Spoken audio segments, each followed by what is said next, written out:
Alors normalement quand on fait du travail sur le back-end, on fait tout avec Postman ou avec HTTP Client, hein, comme ça pour envoyer des requêtes. Mais là on a un site web, donc on va l'utiliser, ce sera beaucoup plus simple pour envoyer des requêtes. Comme ça on voit exactement ce qu'on est censé faire. Alors allons-y, ah je vois que se connecter, ok, alors je pense qu'on pourrait commencer par là. Alors je vais lui dire adresse mail, alors je vais lui mettre une adresse mail, voilà, mot de passe bonjour. Et puis maintenant on va regarder toutes les requêtes qui partent vers le serveur.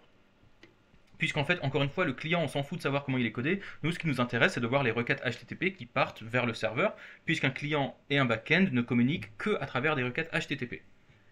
Alors, je vais mettre s'inscrire, voilà. Et alors, je vois qu'il m'a envoyé une requête sur un endpoint qui s'appelle signup. Évidemment, elle a échoué, puisque moi, je n'ai pas mis en place quoi que ce soit concernant un signup. Alors, je vais cliquer et on va regarder qu'est-ce qui se passe. Alors déjà, je vois que... Alors, je vais zoomer un petit peu pour que vous puissiez voir, hein. Alors, zoom in. Voilà, je vais encore faire un zoom in. Voilà. Vous voyez déjà que l'URL, elle n'est pas bonne. Je vois qu'il me l'a envoyé sur localhost de .4000. Ça veut dire qu'il s'attend à ce que mon serveur il tourne sur le port 4000. Donc déjà, on va changer ça immédiatement. On va le dire dans le port, je vais lui dire que ce sera le port 4000. Et dans mes requêtes, je vais lui dire que le port, ce sera 4000. Voilà. Et ensuite, je vois qu'il a voulu faire une requête sur API/auth/signup. Ok. Et alors ensuite, c'était quoi la méthode? Est-ce que c'était get, c'était post? Qu'est-ce que c'était? Alors, j'arrive pas à voir. Payload, ok, je vois qu'il y a un payload. Donc, typiquement, je pense que c'est une requête post. Parce que quand il y a un payload, eh bien, ça peut pas être une requête get. Une requête get, c'est juste pour récupérer des informations, il n'y aura pas de payload. Donc, je vois qu'il lui a envoyé un fichier JSON, enfin, un fichier, un JSON, plus ou moins. Et enfin, c'est toujours du texte hein, quand on est en HTTP, mais en gros, c'est quelque chose qui ressemble à du JSON, avec l'email et le password. Donc moi, je suis censé fabriquer un endpoint /API/auth/signup sur une requête post. Où est-ce qu'on voit le post? On ne voit pas. Bon, ok. Alors on va faire ça. On va aller là et on va aller sur index.js. Et puis je vais lui dire ben, app.post sur API/auth/signup. Je vais lui passer une fonction qu'on appellera signup_user par exemple, ou juste signup. Et puis on va fabriquer notre fonction. Alors je vous rappelle que les fonctions sont hoistées. Ça veut dire que vous pouvez les définir où vous voulez, hein. Donc fonction signup. Et alors la fonction, elle va recevoir, comme je vous ai dit, une requête, une réponse. Alors les arguments, comme d'habitude, comme en JavaScript, vous appelez vos arguments comme vous voulez. En général, la convention, c'est de les appeler rec-res. Et puis qu'est-ce qu'on va mettre dedans? Bah moi pour l'instant, je vais juste console logger la requête. En attendant, je vais vous mettre un petit screencast si vous voulez voir un petit peu ce que je fais avec mon clavier, si ça peut vous aider. Voilà. Alors on va recommencer et donc je vais lui dire s'inscrire. Alors évidemment, j'ai toujours pas de réponse, hein, puisque... Ah, je vois course error. Ah oui. Alors, course error, ça veut dire que... Alors c'est toujours un truc que j'ai un petit peu du mal à comprendre, pour être honnête, mais en gros, c'est votre browser qui cherche à vous protéger.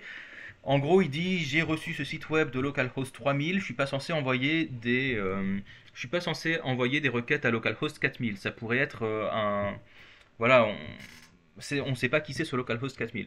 Et je sais que c'est un petit peu étonnant, mais c'est un problème qu'on va régler côté serveur. Alors, on va rechercher Express Course. Voilà, Express Course Middleware, c'est un problème assez classique. En gros, on lui dit, pour régler ça, Simple Usage, on va accepter toutes les requêtes course. Vous voyez qu'il faut lui dire var, donc, alors var c'est l'ancien const, hein, require course, et en gros on va lui dire, avant de faire notre app.get et le app.listen, on va lui dire app.use course. Et vous voyez que là il y a un point use. Alors le point use, quand vous voyez use, en général c'est que c'est un middleware. C'est la convention pour les middleware. Les middleware, c'est des programmes qui tournent entre la requête et la réponse. Entre le moment où on reçoit la requête et on renvoie une réponse, c'est là que les middleware vont être exécutés. Alors, const course est égal à require course.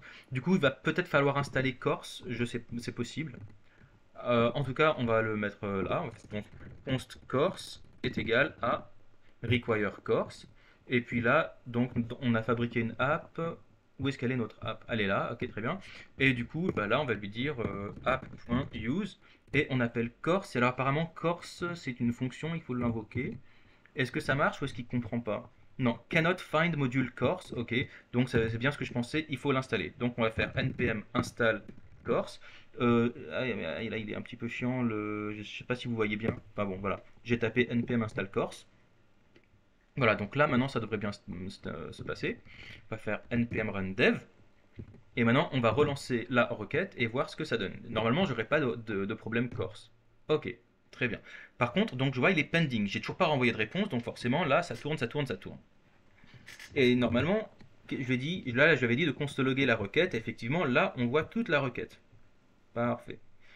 Alors notre requête normalement elle a un body. C'est là dedans qu'on va trouver le payload. Alors je vois pas, mais bon, c'est pas très grave. Je vais lui demander de lui dire const body.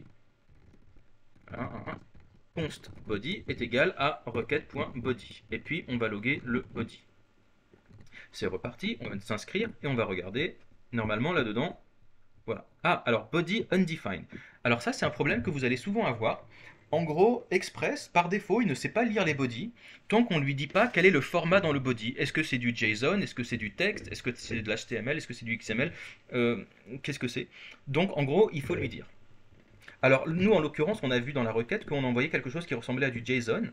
Donc, on va regarder Express JSON body. Et alors, avant, il fallait installer un parseur. Donc le parseur, c'est lui qui va réussir à lire le body et à le transformer en objet. Avant, il fallait faire npm install body parser et ensuite faire require body parser. Mais aujourd'hui, il n'y a plus besoin. Là, je suis sur la doc. Ouais, je pense que c'est l'ancienne version. Là, on est sur quelle version de la doc? Regardez toujours les versions dans les docs, hein. Là, on est sur quelle version? J'arrive pas à voir. Donc bon, si vous suivez cette doc, ça marchera très bien. Mais je pense qu'il n'y a plus besoin de le faire. Euh, Express use JSON, avec ça, ça marche aussi. Alors, voilà, express.json. Bon, quand vous ne savez pas quoi faire, vous utilisez GitHub Copilot, il va vous aider. Donc là, vous mettez juste un commentaire qui dit ce que vous voulez faire. Ah bah là, il a déjà deviné en fait. Voilà. Donc là, je vais lui dire, par exemple, use JSON body parser. Faites ça, et hop, il a compris ce que vous vouliez faire.